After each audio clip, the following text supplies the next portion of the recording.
સુરત શહેરમાં બેફામ દારૂનું વેચાણ થઈ રહ્યું છે અને વધુ એક દારૂના અડ્ડાનો વિડીયો પણ સામે આવ્યો છે। મહિધરપુરા વિસ્તારની અંદર ચાલતા દારૂના અડ્ડાનો આ વિડીયો સામે આવ્યો તો બુટલેગર બેફામ વિદેશી દારૂનું વેચાણ કરતો આ વિડીયોમાં જોવા મળી રહ્યો છે। બુટલેગર દારૂ પીવાની સુવિધા પણ આપતો હોય તેવો વિડીયો સામે આવ્યો છે।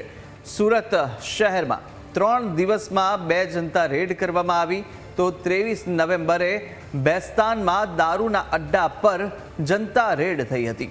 ત્યારબાદ મહાદેવ ફળિયામાં દારૂના અડ્ડા પર રેડ થઈ હતી અને મહિલાઓએ દારૂના અડ્ડા પર જનતા રેડ પાડી તો મોટી સંખ્યાની અંદર દેશી દારૂનો મુદ્દામાલ પણ મળી આવ્યો હતો તો બુટલેગર યજ્ઞેશની જનતા રેડ બાદ પોલીસે અટકાયત કરી હતી તો બુટલેગર યજ્ઞેશ સામે અગાઉ પણ 330 જેટલા ગુના દાખલ થયા છે અને ગુજરાતમાં દારૂબંધી છે છતાં દારૂબંધી વચ્ચે ખુલ્લેઆમ દારૂના વેચાણથી અનેક સવાલો પણ ઉઠી રહ્યા છે તો શહેરમાં બુટલેગરો પોલીસને ખુલ્લો પડકાર ફેંકી રહ્યા હોય તેવા પણ દ્રશ્યો સામે આવ્યા વિડીયોના મારફતે। વધુ વિગતો મેળવે સંવાદદાતા અમિત આપણી સાથે સીધા જોડાયા છે। અમિત, જે વિદેશી દારૂ હોય અંગ્રેજી દારૂ આ તમામ દારૂઓના અડ્ડા ધમધમી રહ્યા છે તેવા વિડીયોમાં પુરાવા પણ સામે આવી રહ્યા છે।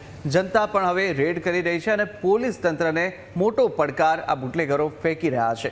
શું સમગ્ર ઘટના છે અને ત્યાંની હાલ પરિસ્થિતિ શું છે? શું પોલીસ હવે કોઈ એક્શન લઈ શકશે, કોઈ સ્ટ્રાઇક વિશેષ ચલાવી શકશે?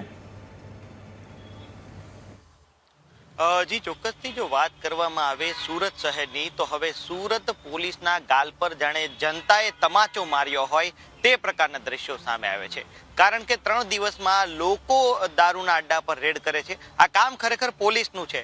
પોતાના પોલીસ સ્ટેશન હદ વિસ્તારમાં દારૂનું વેચાણ ન થાય, ડ્રગ્સનું વેચાણ ન થાય, ગાંજાનું વેચાણ ન થાય કે પછી અન્ય ગેરકાયદેસર પ્રવૃત્તિ ન થાય તે જોવાનું કામ પોલીસનું છે।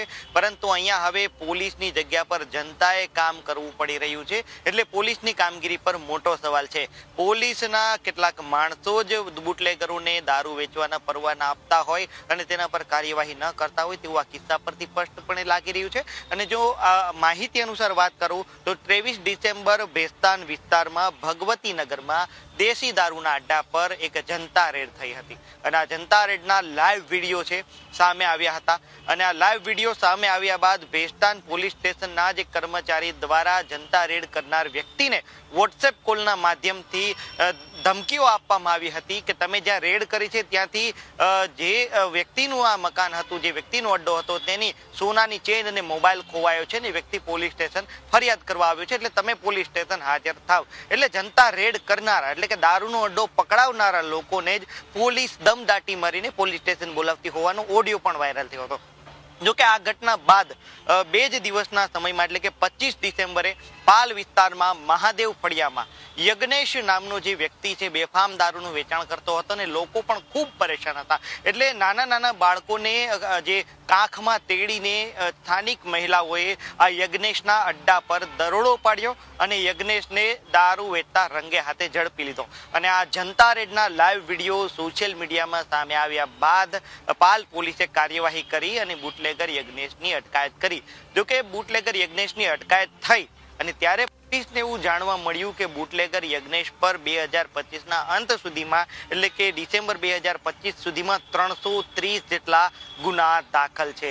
એટલે ગુના માત્ર પોલીસના ચોપડે નોંધાયા હોય ને કોઈ કાર્યવાહી કડક ન થતી હોય તેવું સ્પષ્ટપણે પુરવાર થાય છે કારણ કે 330 ગુનાનો આ જે આરોપી પોતે બેફામ દારૂનું વેચાણ કરતો હતો અને લોકોએ આ જે દારૂ વેચનાર હતો તેને પકડી પોલીસના હવાલે કર્યો એટલે પોલીસની કામગીરી પર શંકા ઉપજાવનારી આ 2 મોટી ઘટનાઓ અને હવે ત્રીજો કે વસ્તા દેવડી રોડ પર જે એક દારૂનો અડ્ડો ચાલતો હોય તેવો એક વિડીયો છે સોશિયલ મીડિયામાં વાયરલ થયો છે અને આ વસ્તા દેવડી રોડ છે મહિધરપુરા પોલીસ સ્ટેશન હદ વિસ્તારમાં આવે છે અને આ મહિધરપુરા પોલીસ સ્ટેશન હદ વિસ્તારમાં પણ બુટલેગરોને દારૂ વેચવાનો પરવાનો હોય તેવું સ્પષ્ટપણે લાગે છે કારણ કે વિડીયોમાં દેખાય છે કે અહીંયા વિદેશી દારૂનું બેફામ વેચાણ થાય છે। ન માત્ર દારૂનું વેચાણ પરંતુ દારૂ પીવાની અને સાથે નાસ્તો કરવાની પણ સુવિધા બુટલેગરો આપે છે એટલે જે જગ્યા પર જનતા રેડ થઈ હતી તે જગ્યા પર પણ બુટલેગરો દ્વારા દારૂ પીનારા લોકોને નાસ્તો કરવાની અને બેસવાની સુવિધા આપવામાં આવતી હતી.